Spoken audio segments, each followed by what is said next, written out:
আসসালামু আলাইকুম। প্রিয় দর্শক, নির্বাচনকে সামনে রেখে আবার নতুন আরেকটা জরিপ আমাদের সামনে এসেছে। কদিন পরে পরে জরিপ কিন্তু হচ্ছে। গেল মাসে মানে গত ডিসেম্বরের 9 তারিখে এরকম একটা জরিপ নিয়ে বেশ আলোচনা হয়েছিল। সেই জরিপটা করেছিল প্রথম আলোর উদ্যোগে করা। সেই জরিপটা আসলে করেছিল একটা বেসরকারি গবেষণা প্রতিষ্ঠান কি মেকার্স কনসাল্টিং লিমিটেড।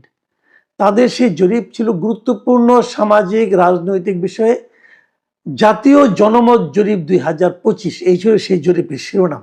ওখানে অনেক খুঁটিনাটি অনেক প্রশ্ন ছিল এবং বেশ মোটামুটি গোছানো টাইপের একটা জরিপ বলে আপাত দৃষ্টিতে মনে হয়েছিল, যদিও সেটা নিয়ে আমার বেশ কিছু প্রশ্ন ছিল এবং সেই প্রশ্নগুলো নিয়ে আমি তখনই সেই দিনই আমি আলোচনাও করেছিলাম এবং আমি বলেছিলাম যে কি কারণে এই জরিপটা আসলে গ্রহণযোগ্য নয়। সেই জরিপে বলা হয়েছিল যে দেশের 66% মানে 66% মানুষ, মানে তাদের জরিপদাতা উত্তরদাতা যারা আছে তারা বলেছে যে আগামী নির্বাচনে বেশি আসনে জয়লাভ করবে বিএনপি এবং 26% মত প্রকাশ করেছিল যে না, বেশি আসন পাবে জামায়াতে ইসলামী। তার মানে 66 এবং 26 এই ছিল গ্যাপটা। এরপর আজকে আরেকটা জরিপ হয়েছে, আরেকটা জরিপের কথা প্রকাশিত হয়েছে আর কি। এই জরিপটা করেছেন একটা বেসরকারি সংস্থা, eminence associates for social development, EASD। এরা একটা জনমত জরিপ চালিয়েছে এবং এই জরিপে তারা করেছে যে কাজটা, সেটা হলো 300টা সংসদীয় আসনে তারা লোক পাঠিয়েছে এবং সেখানে 20,495 জন মানুষের উপর তারা মতামত নিয়েছে এবং তারা এই মতামতটা নিয়েছে সশরীরে, মানে হাজির হয়ে নিজে নিজে, মানে একদম মানে মানুষটাকে জিজ্ঞাসা করেছে আপনি কাকে কি করবেন না করবেন এরকম। এবং এই জরিপটা চলেছে এই বছরের ডিসেম্বরের 20 তারিখ থেকে জানুয়ারির 1 তারিখ পর্যন্ত, এই সময়সীমার মধ্যেই। এই সময়ে পরিচালিত জরিপের রেজাল্টটা কি এসেছে?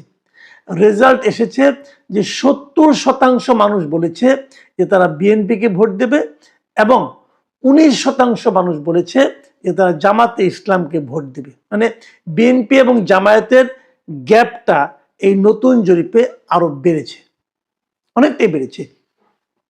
এখন প্রশ্ন হলো কেন এই গ্যাপটা বাড়লো?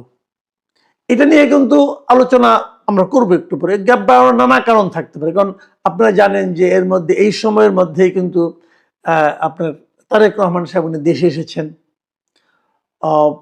25শে ডিসেম্বর উনি দেশে ফিরেছেন। দেশে আসার পর তাকে কেন্দ্র করে বিএনপির পক্ষে একটা জোয়ারের মতো উঠেছে।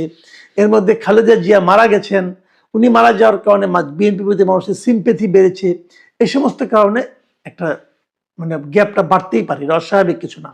কিন্তু এই জরিপটা কি এই কারণেই গ্রহণযোগ্য হবে, না আরো কিছু বিষয় আছে যেটা নিয়ে আলোচনা করা যেতে পারে? এই জরিপে 4টা মূলত প্রশ্ন রাখা হয়েছিল। 1 নম্বর প্রশ্ন রাখা হয়েছিল কোন দল সরকার গঠন করবে অথবা আপনারা কাকে ভোট দিবেন, এরকম। আরেকটা প্রশ্ন করা হয়েছিল যে জিনিসটা নাকি খুব ইম্পর্টেন্ট বলে আমি মনে করি, সেটা হলো বলা হয়েছিল আপনি ভোট দেবেন না কিনা, মানে ভোট দেবেন না এমন কোনো ঘটনা আছে কিনা। এই যে প্রশ্নটা যে আমি ভোট দেব না অথবা আমি ভোট দিতেই চাই না, এই ধরনের প্রশ্নের উত্তরেও মাত্র 0.2% মানুষ বলেছে যে তারা ভোট দিতে যাবে না। দেখুন, আগের যে জরিপটা ছিল নভেম্বরে, ওই জরিপটা নিয়ে আমার প্রশ্নটা ছিল এই কারণেই, সেখানে দেখানো হয়েছিল যে এই অন্তর্বর্তীকালীন সরকারকে একেবারেই পছন্দ করেন না তেমন লোকের সংখ্যা হলো 3.2%। আমি তখন বলেছিলাম যে যারা আওয়ামী লীগ করে তারা এই সরকারকে পছন্দ করার কোনোই কারণ নাই, কাজেই তারা তো বলবে আমি একেবারে পছন্দ করি না। এখন তাদের মধ্যে মাত্র 3.2% লোক বলছে, এই হিসাবটা আমার কাছে গ্রহণযোগ্য মনে হচ্ছিল না, যেটা নিয়ে আলোচনা করেছিলাম। এবারে এই জায়গাটা এসে আমি কিন্তু আবার হুচট খেলাম যে এই জরিপে বলা হয়েছে মাত্র নাকি 0.2% মানুষ ভোট দেবে না বলে বলেছে আমরা ভোট দিতে যাব না। বুঝেন, কিন্তু মানে 1%ও না, 1%-এরও 1/5 এত কম লোক বলছে আমরা ভোট দিতে যাব না। তার মানে প্রায় সবাই ভোট দিতে যাবেন। বাট এই হিসাবটা কি আপনার কাছে আমার কাছে কতটুকু আপনার কাছে কতটুকু গ্রহণযোগ্য আমি জানি না, আমার কাছে মোটেই গ্রহণযোগ্য না। কারণ আমি জানি যে আওয়ামী লীগের একটা বড় অংশ লোক তারা ভোট দিতে যাবেন না। এই কারণেই যাবেন না, তারা অনেক লোক আছে, আমি অনেকের সঙ্গে আমার ব্যক্তিগতভাবে আলাপও হয়েছে, তারা বলেছেন আমি ওখানে যে কাকে ভোট দিব, আমি কি বিএনপিকে ভোট দেব? বিএনপি তো আমার দলের আদর্শকে বহন করে না, অথবা বিএনপি ক্ষমতায় গেলে কি আমার দলের লোকজন, আমার যারা নেতাকর্মী আছে অথবা আমরা যারা আছি, আমরা কি নিরাপদে থাকতে পারবো? তাহলে আমি দেবো কেন? জামাত ইসলামকে আমি ভোট দেবো, তো আমি কেন দেব?